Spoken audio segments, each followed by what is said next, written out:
მე იქ შეხვედრა მაქვს გერმანელ სოციალისტს უნდა შევხვდე, ეს ვერ იქნება არგუმენტი, მე წინასწარ მინდა ეს თქვა.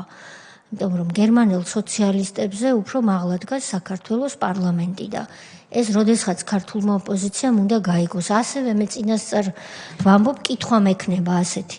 აი ხო ჩვენ აქ რომ ამას ვმჯელობთ ბატონებო და ბატონი თენგიზის გვერდით და ბატონი ილიას გვერდით ცარიელი ორი ვაკანსია რომ არის გახარიას პარტიელებისთვის.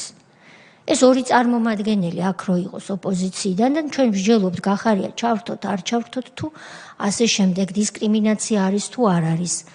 ეს ხდომა და თუნდაც ეს პატარა განხილვა ხომ აბსოლუტურად სხვანაირი იქნებოდა. ჩვენ ვართ იმ შემადგენლობის რაც ვართ, უმრავლესობა და ორი ოპოზიციური ჯგუფი პოლიტიკური პარლამენტში წარმოდგენილი, მაგრამ არც ერთი ჩვენგანი არ წარმოვადგენთ გახარიას რა ქვია მახსოვს ძალას თუ რაც ქვია ძლიერი საქართველო მგონი ხო? ძლიერი საქართველოს ძალა თუ რაღაცა ქვია ესეთი. არ წარმოვადგენთ. მას აქვს ორი ადგილი ცარიელი. როდესაც უნდა ისწავლონ ადამიანებმა პოლიტიკის კეთება.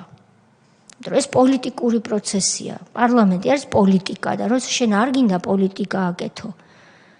მერე მაპატიეთ და ძაღლიშინ არ ვარგო და სანადიროდ გარბო და ძალიან ძველი და ხატოვანი ქართული ანდაზა გახსენდება ადამიანს და ქართული პოლიტიკა კეთდება საქართველოში.